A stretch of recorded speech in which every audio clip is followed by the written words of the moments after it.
Olá, sejam todos bem-vindos ao quarto dia do desafio 21 dias. Durante 21 dias nós estaremos aprendendo algo novo todos os dias. Todos os dias às 18 horas eu estarei selecionando temas diversos, temas que ou já foram publicados nessa página, ou surgiram de dúvidas na minha enquete, nas enquetes que eu posto nos stories para quem costuma seguir e acompanhar, assuntos relacionados ao conteúdo dessa página. Então, pessoal, sejam bem-vindos.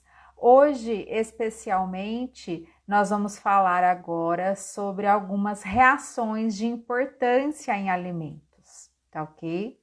E a gente vai falar sobre especialmente um tipo de reação, que é a reação de escurecimento enzimático, tá?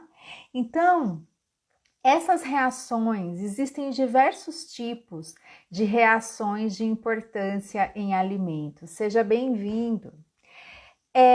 Por exemplo, a gente tem a reação de Maillard, que é a reação de escurecimento não enzimático. Nós temos a reação de escurecimento enzimático, nós temos a reação de caramelização, nós temos a reação de oxidação da vitamina C. Existem diversas reações, sem falar as reações provocadas por micro-organismos, tá ok? Então, as reações em alimento, elas são extremamente importantes. Então, pessoal, sejam bem-vindos, falem de onde vocês são, se comuniquem, vamos interagir. A ideia não sou só eu falar, mas vocês também colocarem as suas dúvidas para a gente se conhecer, para a gente trocar informação, tá ok? Então, falem de onde vocês são e fiquem à vontade, sintam-se à vontade para fazer perguntas, tá? E para a gente bater esse papo. Para quem está chegando agora, todos os dias eu estou fazendo lives curtas às 18 horas sobre temas diversos e hoje, especialmente, nós iremos falar sobre reações de importância em alimentos, tá ok?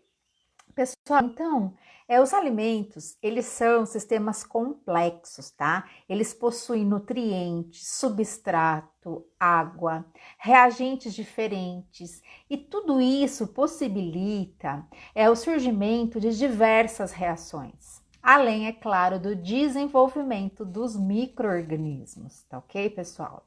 E uma reação especial, a que a gente vai estar falando hoje, é a reação de escurecimento em alimentos, que é a reação de escurecimento enzimático, tá ok? Gente, a reação de escurecimento enzimático é uma reação que afeta diretamente a economia, tá? Por quê? Porque o consumidor, ele quer um alimento que tenha cor, textura, aroma, sabor, flavor, valor nutricional, tá?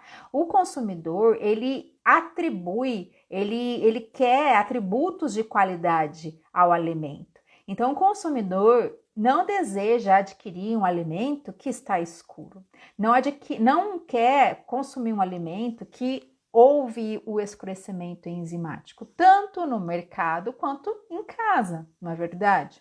Então, essas reações de escurecimento enzimático, elas são indesejáveis. Por quê? Porque afeta a cor, afeta o sabor, afeta o valor nutricional do alimento, tá? Sem falar que ocorrem grandes perdas econômicas para o produtor, para o mercado ali, né, que está distribuindo este alimento, e para o consumidor que não quer este alimento, tá?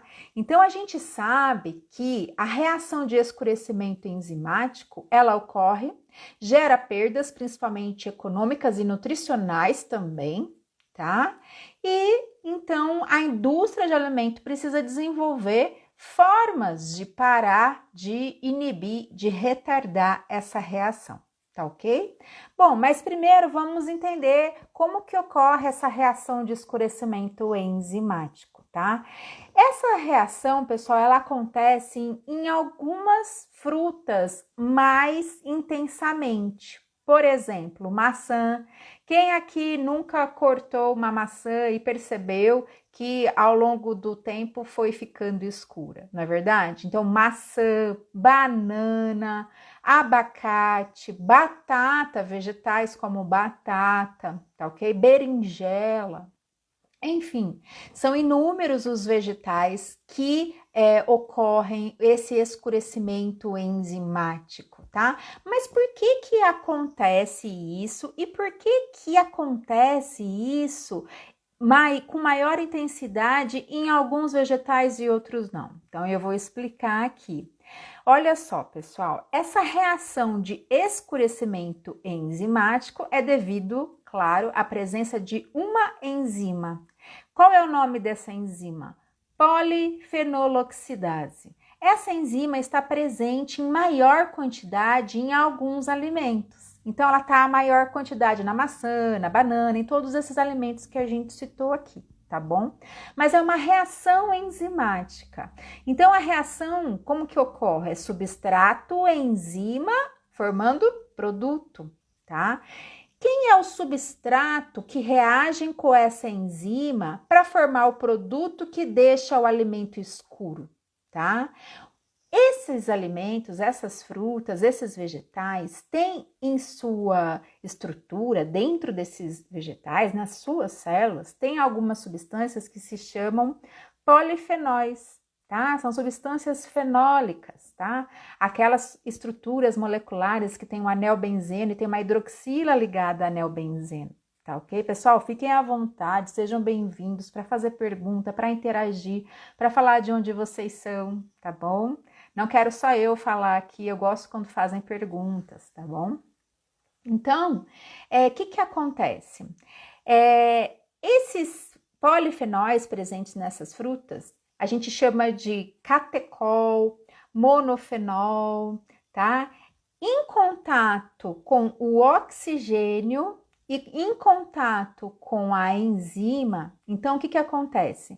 Quando a gente corta essa fruta, o que a gente está fazendo? A gente está rompendo a célula vegetal. Então a gente corta, rompe essa célula, entra em contato com o oxigênio. O substrato que está ali, que a gente acabou de falar, que é o polifenol, o catecol, mais oxigênio, mais a enzima. Olha a reação química acontecendo. Começa a acontecer sucessivas reações. E aí forma um composto chamado quinona. Essa quinona, ela se polimeriza e forma a melanina. A melanina é um pigmento escuro. É por isso que o alimento fica escuro. A mesma melanina que a gente produz na nossa pele, é a mesma. Nós também temos uma enzima chamada tirosinase, tá? Que ela, a partir de fenol, produz a melanina, que é o pigmento escuro da nossa pele. Então, as frutas, os vegetais também realizam isso, tá ok? Então, entendam de uma vez por todas, é uma reação de escurecimento enzimático, uma reação química. O substrato é o fenol, a enzima, tá? O oxigênio, tudo em contato gera o produto que é o pigmento escuro, a melanina, tá bom, pessoal?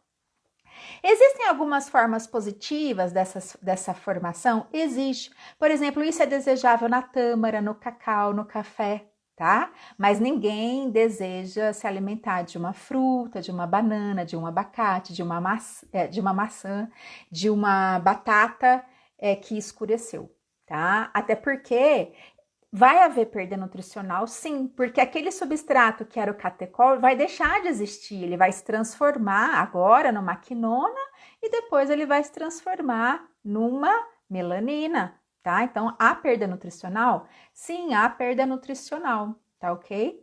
Gente, e o que pode ser feito para impedir esse escurecimento enzimático? Tá? Eu acho que todo mundo um dia já fez salada de fruta e já gotejou, né, algumas gotas de limão ou de laranja. Por que a gente faz isso? Quando a gente acidifica, que a gente adiciona gotas de limão, de laranja na salada de frutas, o que a gente está fazendo? Diminuindo o pH. Quando a gente diminui o pH, a gente faz o quê? A gente inativa a enzima. Se a enzima está inativada, a polifenoloxidase, ela não vai reagir, não vai formar a melanina, não vai ter o produto escuro, tá ok? Então, diminuir o pH pode ser feito, tá? Pode ser feito, por exemplo, branqueamento. Vocês sabem o que é o branqueamento? O branqueamento é quando você utiliza água quente e logo em seguida você faz o resfriamento a fim de inativar também a enzima. Por exemplo, quando a gente compra legumes e quer guardar para aumentar o tempo de vida desses alimentos, a gente pode fazer esse branqueamento. Tá? Adiciona água quente, logo em seguida resfria e congela para que inative a enzima e aí não ocorre o escurecimento.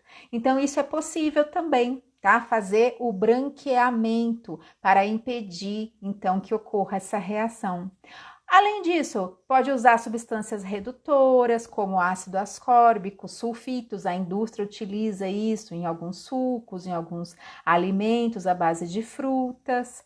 Ou ainda, quem nunca viu esses alimentos, essas frutas que a gente encontra no mercado embalado a vácuo? Por que está embalado a vácuo? Está embalado a vácuo tem um motivo. Está retirando o oxigênio. Se retira o oxigênio, a gente acabou de falar aqui, a reação acontece como? Substrato, que é o fenol, oxigênio, mais a enzima. Se não tem oxigênio, essa reação vai ficar em falta, não vai ter como acontecer essa reação, então o produto não é formado, não se forma a melanina. Então, a embalagem a vácuo também ajuda a inativar essa reação e a impedir o escurecimento enzimático. Tá ok, pessoal? Então, as reações de escurecimento enzimático, elas têm uma certa importância muito grande, inclusive, na área econômica, devido às perdas que acontecem, como a gente já disse aqui, tá?